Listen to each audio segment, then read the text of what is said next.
Welcome to Figure Eight, where we feature inspiring stories of women entrepreneurs who have grown their businesses to 7 and 8 figures revenue. If you're in the mix of growing a bigger business, these stories are for you. Join us as we explore where the tough spots are, how to overcome them, and how to prepare yourself for the next portion of the climb. I'm your host, Julie Ellis. I'm an author, entrepreneur, and a growth and leadership coach who co-founded, grew, and exited an 8-figure business. This led me to exploring why some women achieve great things. And that led to my book, Big Gorgeous Goals. Let's explore the systems, processes, and people that help us grow our businesses to new heights. If you're interested in growing your business, this podcast will help. Now, let's get going. Hello, and welcome to this episode of Figure Eight. Today, I'm in conversation with Jenn Harper. Jenn is the founder of Cheekbone Beauty Cosmetics, originally a direct-to-consumer brand. It took pride in their commitment to reducing their environmental footprint, and today, sustainability and inclusion are part of the foundational fabric of who the brand is and what Jenn wants to see in the world. She pitched on Dragon's Den and received investment from somebody else. She has nurtured Cheekbone Beauty into a B Corp and gracing the shelves in Sephora in Canada and JC Penney in the US. And I'm really excited to talk to her today about her entrepreneurial journey. So, welcome, Jenn. Thank you for having me. Oh, it's so great to talk to you. I'm really excited to hear about your journey and to hear about what you're doing at Cheekbone.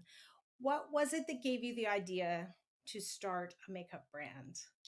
Yeah, so aside from being, I consider myself definitely a beauty junkie pretty much my entire life. I was not in this business. I was actually in the food industry. But back in January of 2015, I had a literal like pop out of bed, middle of the night dream. In the dream, there is three native little girls and they're covered in lip gloss. I woke up and I literally grab my laptop and starting writing out what is the foundation of our brand today. And then I wrote to make a lip gloss because that was part of that dream initially at the time. And then I wanted to like sell it, but use a portion of the profits to do something to support my Indigenous community. I had no idea what that looked like. I did write down possibly start a scholarship fund in honor of my grandmother. And I think really important to my story was I was learning about my grandparents surviving residential school at the time of having this dream. And also, really important to my journey was I was new to sobriety. I'd actually gotten sober 2 months before having this dream. And so I feel like I was at this pretty insane intersection of my life, not only like I think healing from, my past and trauma, but also trying to figure out what I was going to do next. And I really paid attention to brands at the time like Patagonia and Tom's Shoes. And I remember I kept thinking about, I did a lot of driving because I was a sales rep for a seafood company. Uh, and I would always think about like, why aren't more businesses using their business to do good in the world? And that idea of social impact had always been really important to me, as well as this idea of sustainability. When I was selling seafood, a lot of the conversations I would have with my customers were about sustainable seafood options and is there better options and great stories that my chefs could tell on their menus. But yeah, a crazy transition from selling seafood into the beauty world for sure. Definitely. And a big learning curve, I would think, in the beginning to figure out how to make products, package them, start a direct to consumer e-commerce business. I mean, all the things that came with, it's not just making the product, it's actually getting it into the hands of people then. Exactly. I've shared openly that so that dream January 2015. And we didn't end up launching like our e-commerce store until November of 2016. So almost 2 years later. But in that almost 2 year period of like developing this business, I literally read like 100 books in 2 years, and it was all entrepreneurial journeys, like just the basics of how to build a business, financial plan, marketing plan, all those, like everything I could get my hands on, I would read and absorb. And then also for me personally, at the same time, because I was learning about like my family's past, I was also educating myself on Indigenous issues and where it all started and stuff. And it was just like, in this giant few years of like healing, but learning and really coming into who I think I was supposed to be. But it's amazing how in our lives, when trauma and things like that happen, I feel like it really steers us in different directions and really in the wrong direction. And so, really learning about who I was and how I literally became whole in accepting who I was and where I came from. And for many years, I had been ashamed of my Indigenous roots and heritage because I grew up in a country where there's so many stereotypes and people felt a certain way about my people. And those things obviously harmed me in such a negative way. But when I learned the truth of what happened, I was like no, like it was an actual aha moment, like, oh my goodness, this makes so much sense. Okay, now what can I do with my experience to help change this narrative or change this story, and not just for me and my First Nations family, but like create a business that would be then become like a beacon of hope, and also this concept that was in the foundation of the early days of Cheekbone Beauty about representation. And I think in the beauty space in particular, we always saw this sort of Eurocentric version of what beauty means. Like growing up for me, it was the supermodels, and never obviously could I relate to any of those supers, nor I don't think a lot of people can. So, and could we bring a different version of like just inviting more faces into the beauty space and providing more representation from multiple shades of human beings, from the fairest of fair to the deepest of deep skin tones, and really this whole idea of inclusivity, which has now become so popular. Hmm. And how did you know, how you had the dream, which I think happened at an interesting time because it seems like you were open and ready almost to have that come to you. Like it feels very interesting in that timing to me, how it happened and how you were moved to start almost right away after having it. Yeah, because honestly, who does that? Who is like, oh, I had a dream about lip gloss. Now I'm going to start a business. Like, and I really think a lot about that now and how no one was stopping me. Like, my family knew what my experience and skill set was. It was not in this beauty space and family and friends. And I think about when we have these early ideas as entrepreneurs, maybe keeping them to ourselves for as long as possible is the best thing, because people could definitely come into our life and say, you don't know anything about this, like what are you thinking? And I am so grateful, because of sobriety, my family, I literally, and friends literally thought, okay, she's sober, she is really happy doing this thing that she thinks she's if let's let her think she's going to build a cosmetics company, it's not harming anyone.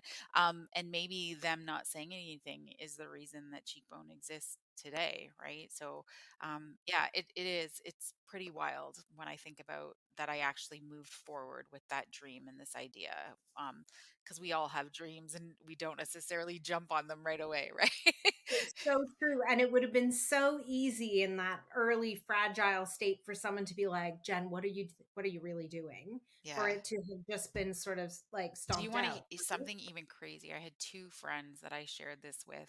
One of them even offered me money to do it, which I'm like, when you think of that family and friends round of funding, I was like, was she insane to get? And the other one was like, I had all kinds of experience in working for corporations and was ready there to like always like help and support with ideas and building out different plans for the business. And yeah, it's really interesting that two of the people that I was surrounding myself with were really supportive of this idea at the time. Mhm. And how quickly did you go from sort of the dream with the three Indigenous girls covered in lip gloss to the all women, all skin tones kind of inclusive viewpoint of what you wanted to create? Yeah, I definitely, saw that missing in the space. One, No one ever sees women over 40. We don't see people who, are in any like there were so many people missing from what we see represented, and it was like the list could go on. And so never mind just being indigenous and not seeing that. And then what came into play later, as I was building this out, was I really didn't have the dollars or the funding to build out essentially the products that I wanted to see in the world. So we knew this idea of representation, inclusivity was super important. That was foundational. But there was also this side of like, okay, I really would love to build on this idea of sustainability. And can we as businesses make products that aren't impacting humans and the planet in a negative way? And was that possible? And so didn't have the funding to start out that way, but also never let that leave sort of the background, and had this vision of, okay, we can start this way, and maybe I just really want to prove, is there a market? And I knew from my experience in sales and marketing that you really do have to test sometimes and see if there's an actual market for something. And so using what is called white label or private label, that's how we had to start using packaging and formulations that were not our own. They were someone else's, was how we started. And um so it was married into this idea that we wanted to test this market, and then see eventually if we could transform it into the products that we now sell today.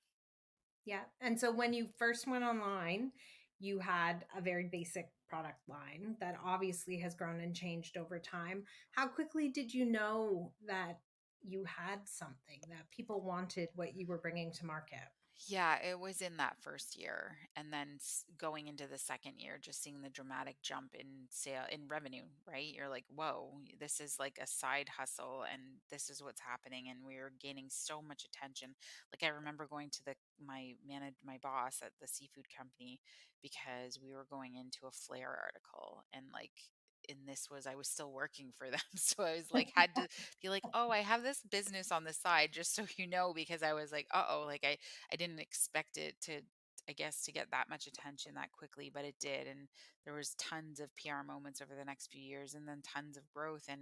And it was in that first year that I was like, okay, not only so this market is here and interested in this idea of an indigenous beauty brand, but they were also very interested in what I was interested in, was this different way of making products, because so many of the customers were like, what's in this, where does this come from, where does this ingredient wired, like, is there different options for, so all kinds of questions related to the same things that concerned me.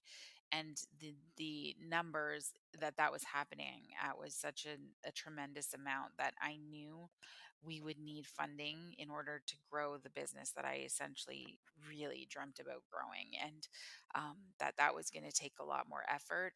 However, I also was really aware that I'm not a celebrity, an influencer, and no experience in the beauty industry. So I had honestly had no clue who would ever invest in this business. Right. And so you started with friends and family. Well, no, technically, I had ended up meeting at, the right place, the right time, this startup called Raven Capital. And so they were the first Indigenous investment fund that invests in businesses based on social impact. And so they're based out of Vancouver, Canada. I was at an event in Ottawa. One of their co-founders was at that same event. We stayed in touch. That was 2018. And then by 2019 started meeting with their team and really like getting to know one another and feel if there was alignment here. So we found someone to invest in the business and at a really early stage. And it was just before taping Dragon's Den. And I had the term sheet that they had given me, which it was an offer that I didn't even know existed. It was called convertible debt, and they were going to give us $350,000, and that could be converted into equity or we could pay it back as debt. It would be entirely up to us. But what could we do with that kind of money, in a year, and see if we could build out this version of being this brand that is focused on sustainability.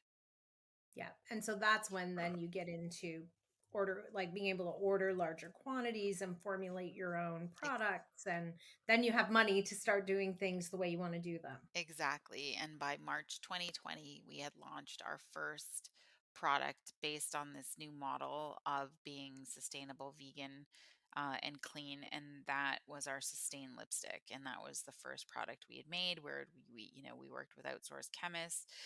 And then in 2020 is when we knew we were like, we wanted to build this lab that we had spoke to our investors about as well at our headquarters in St. Catharines and really hire a full-time chemist so that we could work on so many more formulations to transform the entire line to what it is today. So that's a big journey in 4 years, basically. Yeah. From, I think, now we'll build the lab to transforming the entire line. And I'm sure introducing new products as well during that time. Yeah, exactly. I yeah, it feels like just yesterday at the same time. It feels like forever at the same time. But it did, I guess, did happen relatively quickly when I think back.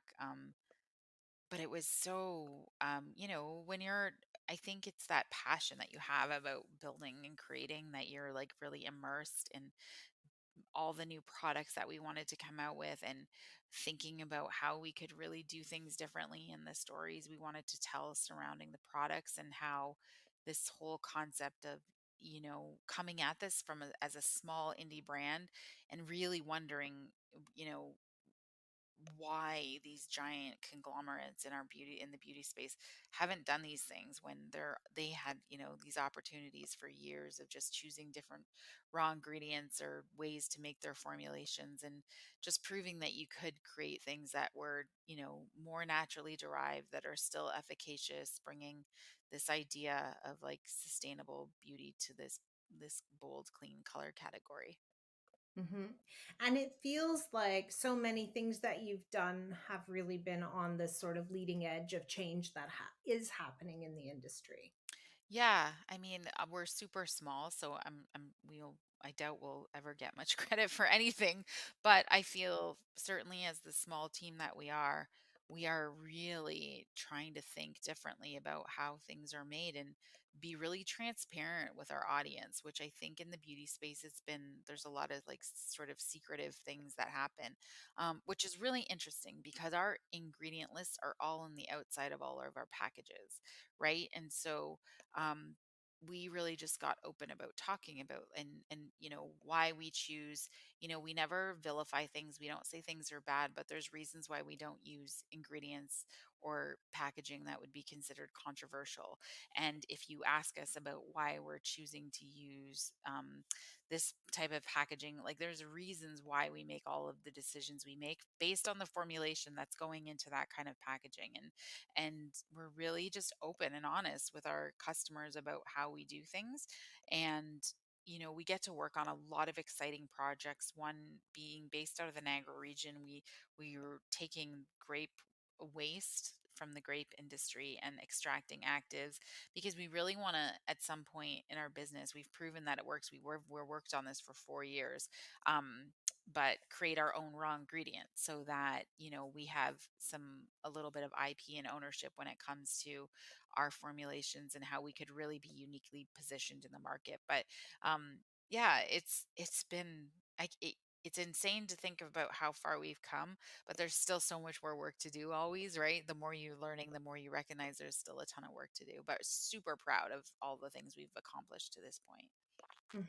And well, and certainly, I mean, you've built a really well-known indie brand. I mean, people know you, and um, I think, and value what it is that you have to say and what you're talking about. Yeah, I still feel like we're so small, like there's still so much work to do. But yeah, thank you. Yeah, you're welcome. I know it is one of those curious things. We were talking before a little bit about just that, like, you know, the problem solving that comes with, right? And how, bigger business, bigger problems, but you can kind of use what you've learned along the way to keep, pushing it forward and getting the help that you need, and, how you kind of keep that from slowing you down, I guess, is I'm curious about. Yeah. So when I think about the kind of problems that we face now versus the ones way back when, they are so much bigger. But because you have the experience of going through the smaller problems, it kind of prepares you for the bigger ones. But it never get like this is one thing I just have learned. This is never going to get easier. Like it's just not. Like that's not in the cards for this path that I've chosen to be in entrepreneurship and sort of lead the business, right? That it's yeah, it's never getting easier. And it's funny, you just get comfortable with that, right? Hmm. Well, and I mean, you said now you have more data to use to help you make the Yes, decisions, to do more research about what your customers want, what they buy from you, those kinds of things. But it is that thing of you've got to be thinking about how you want to make decisions because it is bigger and more complicated and you don't want to get stuck. exactly. Exactly. And you can become like we're in an industry where newness is really important, so you have to constantly be thinking about what's new, what would be the next big product that you think the consumer wants to see, and that is industry wide. So if you're not doing that, you really will get lost and forgotten. Right. Yeah. Like there's the like new products, new colors of existing products, new like all the different kind of pieces that go And into not that. just from like one brand. You can see it's like the newness of the idea of even a new brand is like very exciting in our space. And so you're competing with more and more and more brands, never mind based on the products and how, we're in a space too where it's like, okay, how innovative can you get or afford to get really? Because innovation is really costly. Yeah. Yeah. And thinking that, yes, you see brands that come in and it's because they've innovated something in some way. And it, and now with things like TikTok and Instagram, things get discovered and Hmm. blow up. And so you're sort of having to play in that playground of keeping current and making sure that you have things to talk about. Yeah, it's in Sephora in the US and actually now has a shelf that it's like called the For You page. So it's like this has gone viral on TikTok shelf it's coming to Canada as well. But yeah, it's like it's a different world that we live in for sure. I think from how brands were built even 5, 10 years ago, it's completely never mind 20 years ago. This is a whole different world where in our beauty space, it's definitely about virality. But it's also, which I really think is interesting because a lot of the products, some of them that we see go viral, aren't necessarily new. I know one foundation that just went viral. It's been launched for like 3 years before it went viral. So I think it'll be a matter of what influencer gets their hands on it and talks about it. Yeah. Yes. And how it gets watched and people want to try it and all the things. Yes. Yeah. And so what's it been like for you moving from being strictly direct to consumer to listing your products in places like Sephora? Yeah, so in a very short period of time, we launched in Sephora, Canada, and we're in 60 locations across the country. And then last year, we launched in JC Penney in the United States in 609 locations. And full disclosure, I've never had any experience, me personally, working with retailers. I've been in the hospitality world, and that was my experience. And so this has been a complete learning curve. And I had to recognize all the things that I didn't know. And we really had to hire people that have beauty industry experience and specifically worked with these retailers. So last year we hired an organization called Maverick that really manages our relationship with Sephora Canada, and we hired a consultant that is sort of our managing partner for JC Penney in the United States. And if it wasn't for these two women, we would not be doing well in either of these locations because it's very interesting that sometimes we don't even know the questions to ask, and I don't think these large retailers even know how to support a small business that doesn't know anything about their world, right? And so um with the case of Sephora, I wish we would have made that decision sooner to work with the organization that's helping us than later.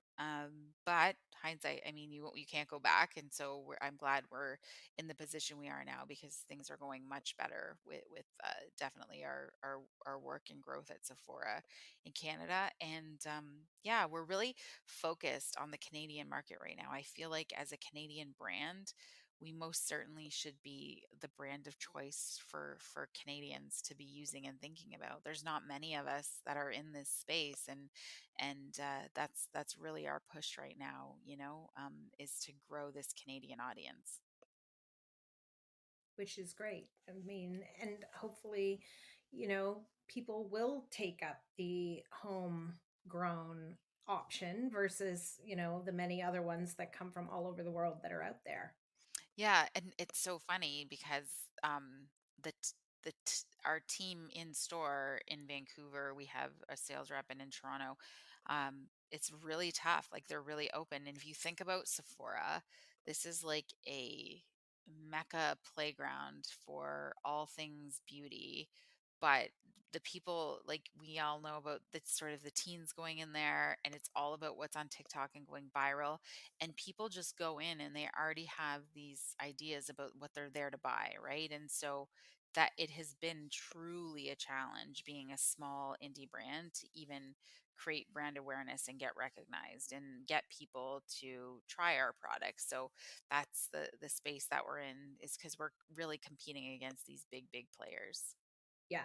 And who have a lot of money, We need right? those And little girls to make us go viral on TikTok. yeah. Yep.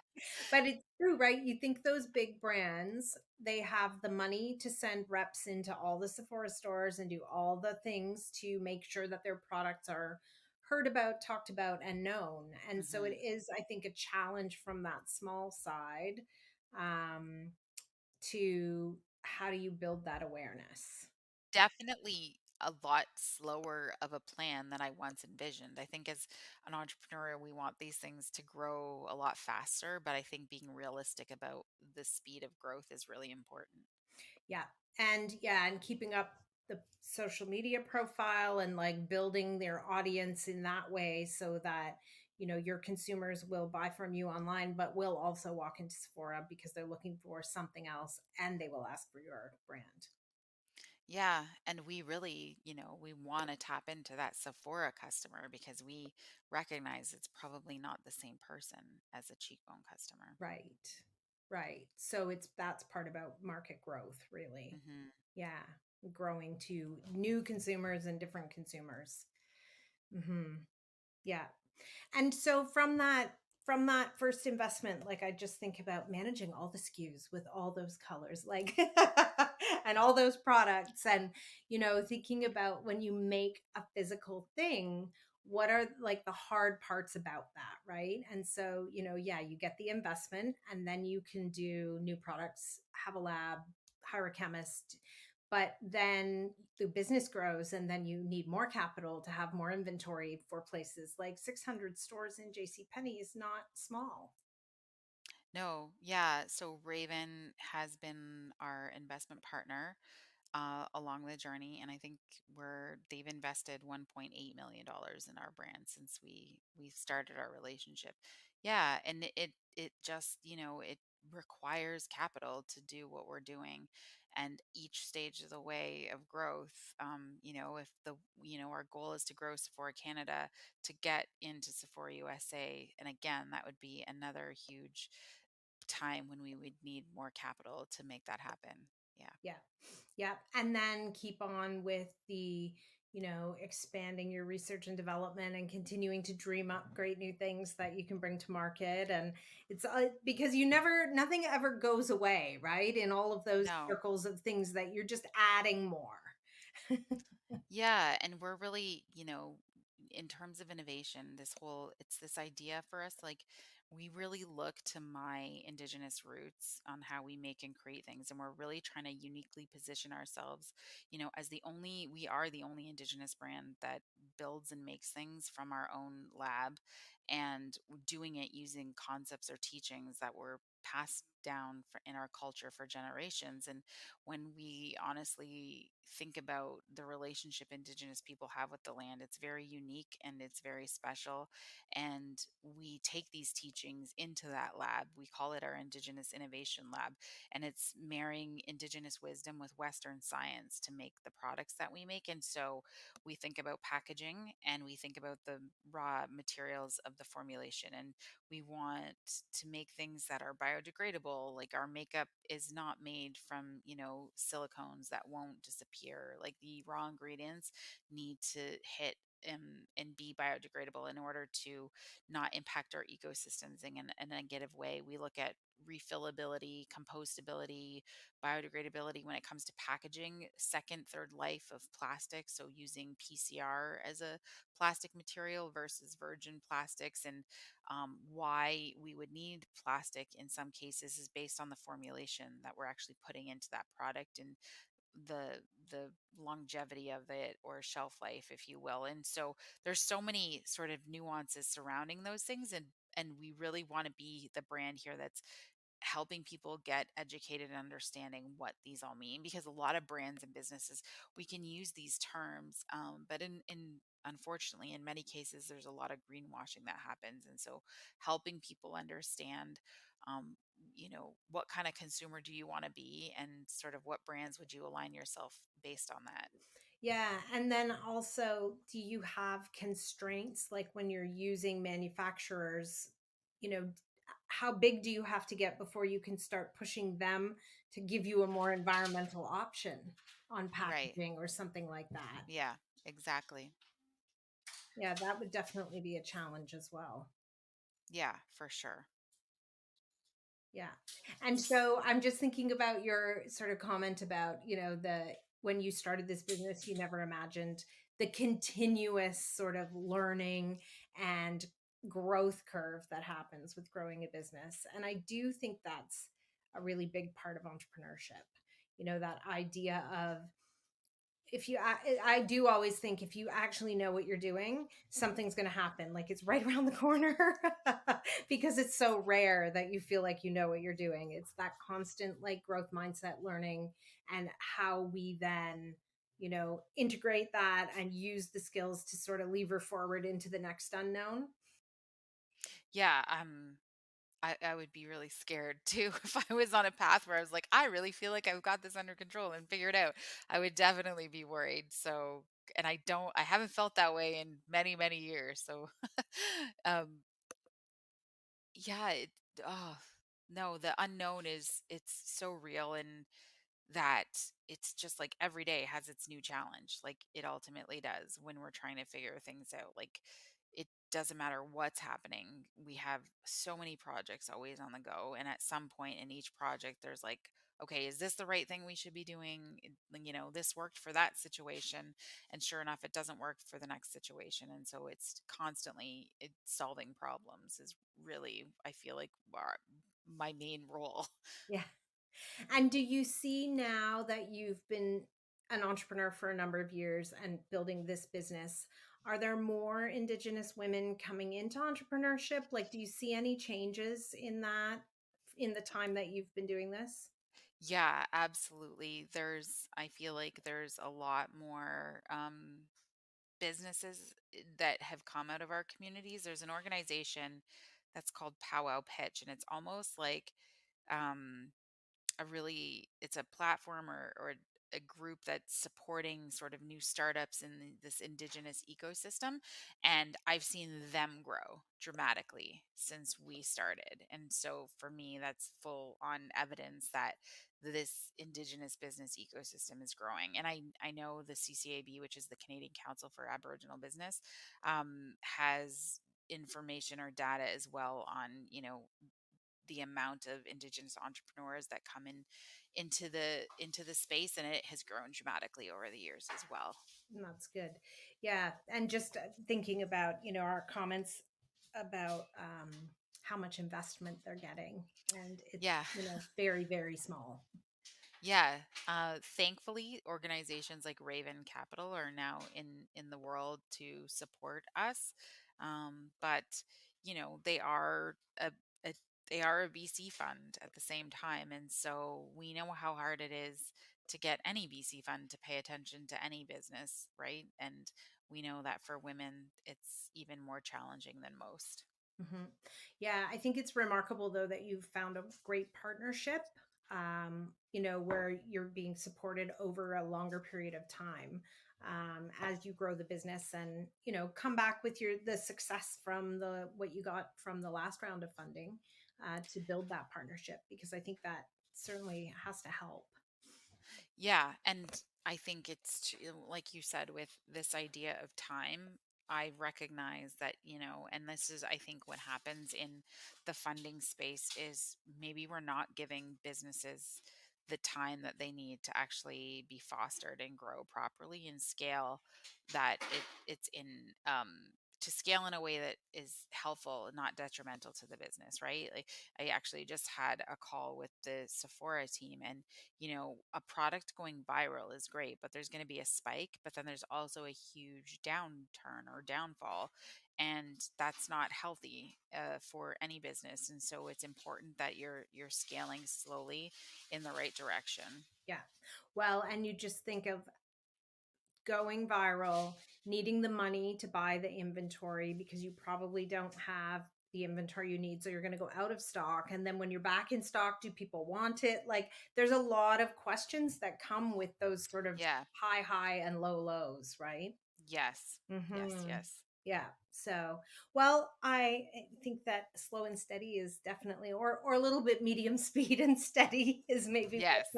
what we all want when we're trying to figure out, the best ways to grow and how to keep it sustainable and how to manage our numbers and our cash and all the things that go into growing.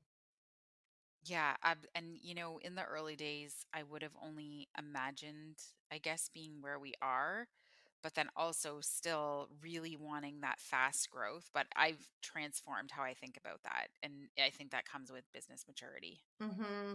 And finding the sort of strategic side of,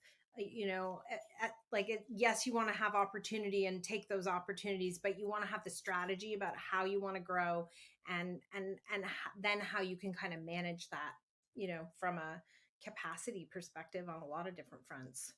Yes, exactly. Good. Well, I thank you so much for our conversation today. It was really great talking to you.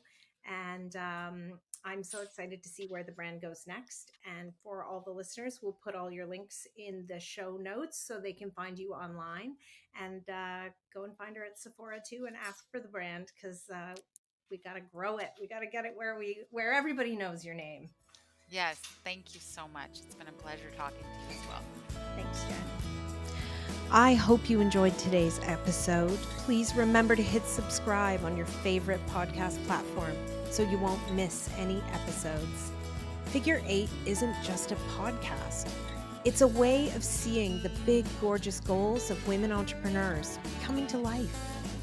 If you're interested in learning more, you can find my book, Big Gorgeous Goals, on Amazon anywhere you might live. For more about my growth and leadership training programs, visit www.julieellis.ca to see how we might work together. Read my blog or sign up to get your free diagnostic. Are you ready for growth? Once again, that's www.julieellis.ca. When we work together, we all win. See you again soon for another episode of Figure 8.